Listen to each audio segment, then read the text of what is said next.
بسم اللہ الرحمن الرحیم۔ السلام علیکم، میں منیر شاکر۔ سورہ نساء کی آیت نمبر 75 کا مفہوم آپ کے سامنے رکھ رہا ہوں۔ یہ قرآن آسان تحریک والوں کا ترجمہ ہے۔ اور کیا ہوا ہے تم کو کہ نہیں جنگ کرتے تم اللہ کی راہ میں اور ان بے بس مردوں، عورتوں اور بچوں کی خاطر جو فریاد کر رہے ہیں کہ اے ہمارے رب، نکال تو ہمیں اس بستی سے کہ ظالم ہیں جس کے رہنے والے، اور بنا تو ہمارے لیے اپنی جناب سے کوئی حامی، اور بنا تو ہمارے لیے اپنی جناب سے کوئی مددگار۔ یہ ہے اس آیت کا 75 کا مفہوم۔ تو یہاں میں یہ بستی جو ہے اس سے مراد لی جا رہی ہے، یہ مکہ کی بستی ہے۔ جب مسلمان مکہ سے ہجرت کر کے مدینہ شریف چلے گئے، نبی کریم صلی اللہ علیہ وآلہ وسلم بھی، تو جو پیچھے لوگ بچ گئے تھے بیچارے، بے بس، بے مجبور و مقہور لوگ، تو وہ فریاد کر رہے ہیں کہ اے اللہ ہماری مدد کر۔ تو اللہ کیا فرما رہا ہے؟ اللہ ان کی مدد کرنے پر براہ راست مدد کرنے پر غالب بھی تھا اور ہے، اور وہ ان کی مدد کا قادر بھی ہے۔ مدد کرنے پر غالب اور قادر ہونے کے باوجود وہ مدینے کے مسلمانوں کو نبی اکرم صلی اللہ علیہ وآلہ وسلم کے ذریعے کہہ رہا ہے، فرما رہا ہے کہ تم ان کو نکالنے کے لیے جہاد کیوں نہیں کرتے۔ تو میرے بھائیوں، یہ میں بتانا چاہتا ہوں کہ اللہ کس طرح مدد کرتا ہے۔ اللہ کا مدد کرنے کا قانون اور اصول کیا ہے؟ تو یہی ہے کہ مسلمانوں نے دوسرے مسلمانوں کی ہی مدد کرنی ہے اللہ کے حکم کے تحت، لہٰذا وہ اللہ کی ہی مدد تصور ہوگی۔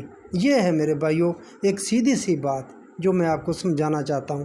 تو میں بتانا یہ چاہتا ہوں کہ اگر یہ اللہ کی مدد کرنے کا تصور ہم سمجھ جاتے یا سمجھا دیتے محراب و منبر سے، تو شاید وہ نزاع جو ہے المدد یا رسول اللہ، اور یا مولا علی مدد، یا علی مدد، اور یا حسین مدد، یا غوث اعظم المدد، یا غوث اعظم، تو وہ شاید بات اس طرف نہ جاتی۔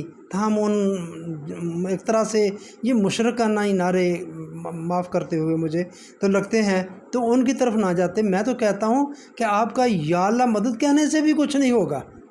جو مدد آپ کی ویسے ہونی ہے جیسے اللہ نے اصول ایک طے کر دیا ہے۔ تو میں یہ صرف بات بتانا چاہتا تھا کہ اگر ہم اللہ کی مدد کا صحیح تصور جان جائیں، ہمیں معلوم کرنا چاہیے، تو وہ کیا ہے؟ وہ اس آیت سے عیاں ہے بالکل۔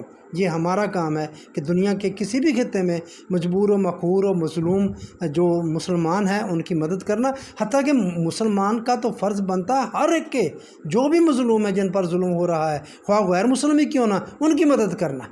یہ بڑا وسیع ایک طرح سے تصور ہے، تو مسلمان کا تو یہ کام ہے۔ بہرحال یہ آگے ایک تھوڑا سا اعتراض والی بات ہے، تو میں اس کو بھی بیان کر دیتا ہوں۔ یہ جو بات ہے کہ اللہ نے مومنوں کی مدد کرنا اپنے اوپر لازم کیا ہوا ہے، تو اس کا کیا مطلب ہے؟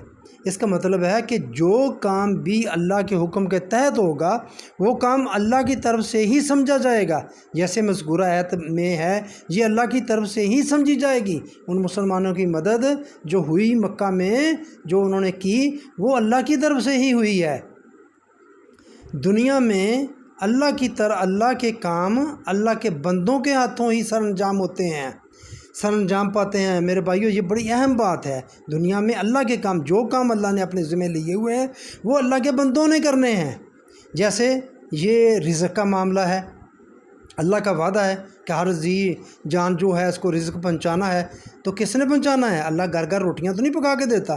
اسے اللہ کے دیے ہوئے نظام کے تحت بندوں نے ہی تقسیم کرنا ہے، بندوں نے ہی پہنچانا ہے۔ وہ جو بندے پہنچائیں گے، کہ جو کریں گے، وہ اللہ کی طرف سے ہی تصور ہوگا۔ اللہ کا مومنوں کی مدد کرنا اپنے اوپر لازم لینے کا یہ بھی مطلب ہے کہ بندے اللہ کے حکم کو نافذ کریں گے، تو لا محالہ جو حکم بھی نافذ کریں گے، تو لا محالہ اس کے نظر آنے والے فوائد ملیں گے۔ جیسے عدل و انصاف قائم کرنے کے فوائد ہیں، جن ملکوں میں ہے آپ کے سامنے ہے، زیادہ بات کرنے کی ضرورت نہیں۔ قانون کی حکمرانی کے فوائد ہیں، جہاں قانون کی حکمرانی ہے، اللہ کی کائنات میں اس کے قانون کی حکمرانی ہے، تو وہ جہاں یہ دنیا میں جن ممالک میں ہے، ان کی حالت بھی آپ کے سامنے کیسے خوشحال اور آزاد وہ ملک ہیں۔ انفاق فی سبیل اللہ کا فوائد، بھائی چارہ کس طرح قائم ہوتا ہے، کس طرح انفاق فی سبیل اللہ، اس کے جو بھی فوائد ہیں، یہ اللہ کی مدد سمجھا جائے گا، یہ اللہ کی مدد ہے۔ تو بات کو سمجھنے میں یہ مشکل بات نہیں، بات کو سمجھنے میں سب سے بڑی رکاوٹ عقیدہ جبریہ ہے۔ اس کے تحت ہی ہمارا جو عقیدہ ہے وہ اس میں سب سے بڑی رکاوٹ ہے کہ ہم اس کو دوسروں کی بات سننے کے لیے تیار نہیں ہیں، اس پر ایسے جمے ہوئے ہیں۔ معذرت کے ساتھ میں کہوں گا کہ جیسے تمام انبیاء کرام کو ایک بات سننا پڑی کہ یہ تو جو منکار کرنے والے تھے کہ یہ تو ایک نئی بات کر رہا ہے، ہر نبی کو یہ بات سننا پڑی، یہ تو نئی بات کر رہا ہے، ہم نے پہلے سنا ہی نہیں، تو ہم تو اسی پر ہی چلیں گے جو ہمارے آباء و اجداد نے کہا ہے، اور جس پر وہ چلتے آئے ہیں ہم تو اسی پر ہی چلتے رہیں گے۔